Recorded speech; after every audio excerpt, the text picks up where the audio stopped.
Hey, what's going on, everybody? It's Chris with InsideTheU. Thanks for stopping by. The Hurricanes held their 7th practice of fall camp today. It was their first in full pads after being in shells for multiple days. And Coach Cristobal said, look, they feel like they're physical each and every day, but he does understand that, full pads is a little bit different. Just being out here and watching the physicality, particularly when we watch those combo blocking drills with the offensive line going against the defensive line, I felt like there was a lot more impact there. And also, too, you've got linebackers mixed into that group and some tight ends doing those blocking drills as well. And I thought they had good energy with the group overall. That's what you want to see when you get guys out there in full pads. And look, I remember talking to Ahmad Moten on Media Day. I found it very interesting for a football player in their journey over a year time, where after the season ends, they don't get to go full pads very often until really the next season begins.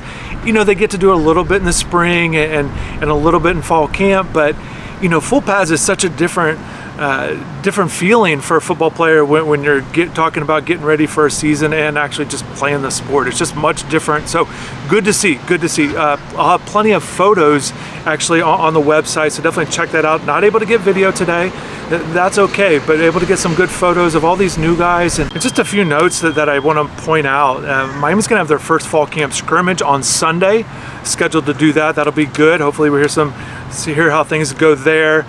And then also just something I noticed the other day, and again today, just after practice, just seeing a lot of players kind of hang out in the indoor practice facility, not just hang out, but doing a little bit additional work. And it's not just, the typical thing, a wide receiver catching passes, although the other day I did see Ray Joseph doing that.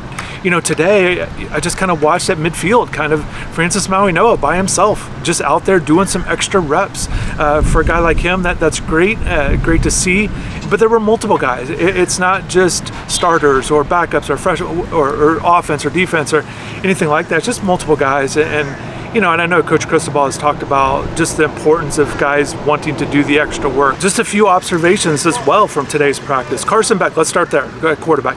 Look, when he kind of goes through his drills and when he makes passes on one-on-ones or, the half-line drill, the things that we're able to see out here, it's pretty standard, drop back and throw, and he definitely throws on target, good footwork, those kinds of things from what I see. But today I thought it was fun. I kind of saw him roll out a little bit, kind of throw on the run during a drill, and it just kind of stood out to me because, and maybe he's been doing that, I haven't really seen a lot of that.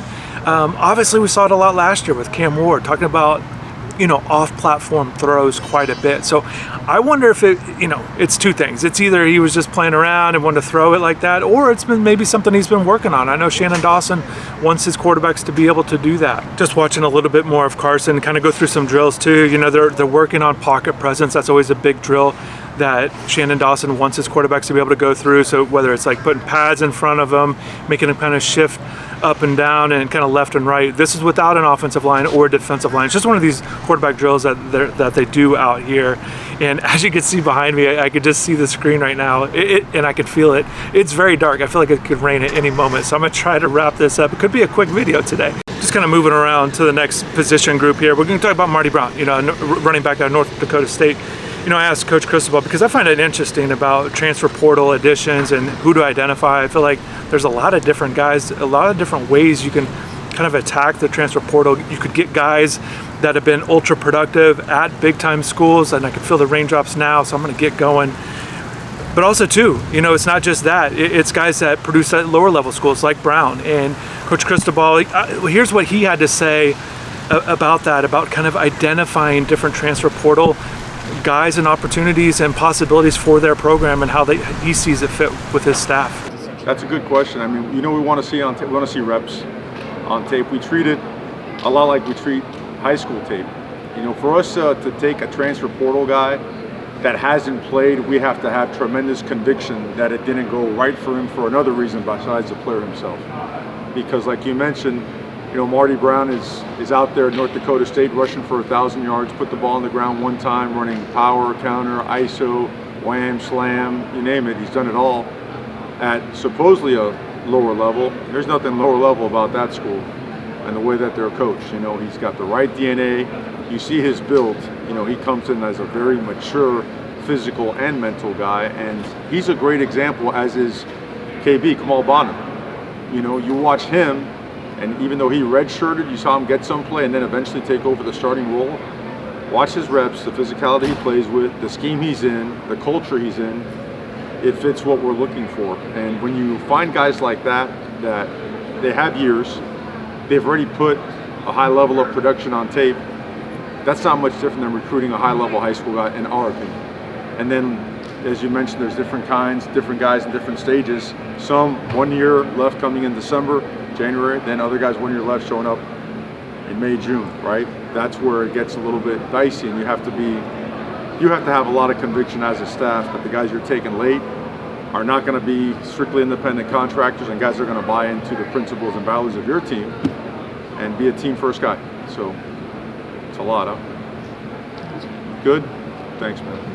So obviously I had to move because of the big downpour, but it was kind of crazy because I could see it coming and feel it in the air. It was definitely changing.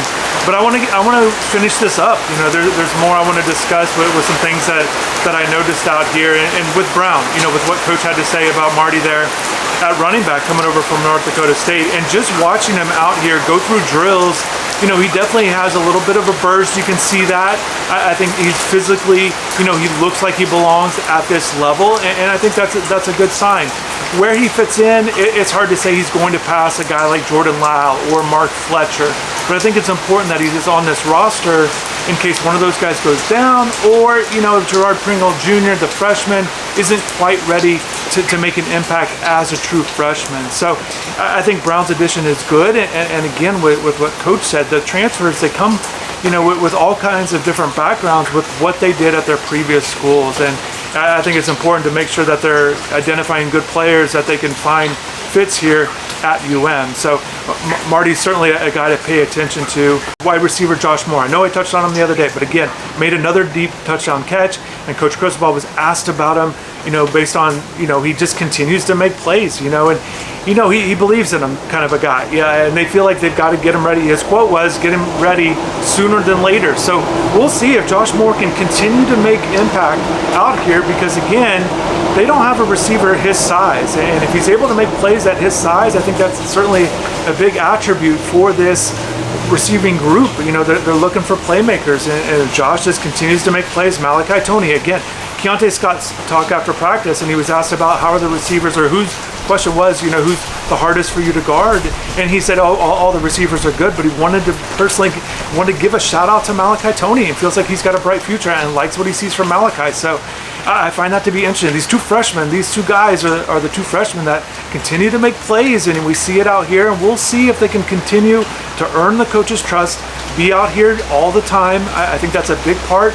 Availability is a big part in football, but I think it's going to be a big part when anytime you talk about competition and guys trying to establish themselves and having roles on the team. So good to see these guys continue to make plays, and I just think it was a good, strong week. It looks like good first week for these guys in fall camp. So we'll see. You know, they were here in the spring. You know, they made an impact in the spring, but I think it's important for these guys to continue to grow and kind of build off what they did in the spring. Keionte Scott, when he talked, I want to point this out because I was able to ask him a question, because he's a guy that they're giving some reps to as a punt returner, only defensive guy. You know, it's a bunch of offensive guys as you would expect, and I asked him a little bit about that.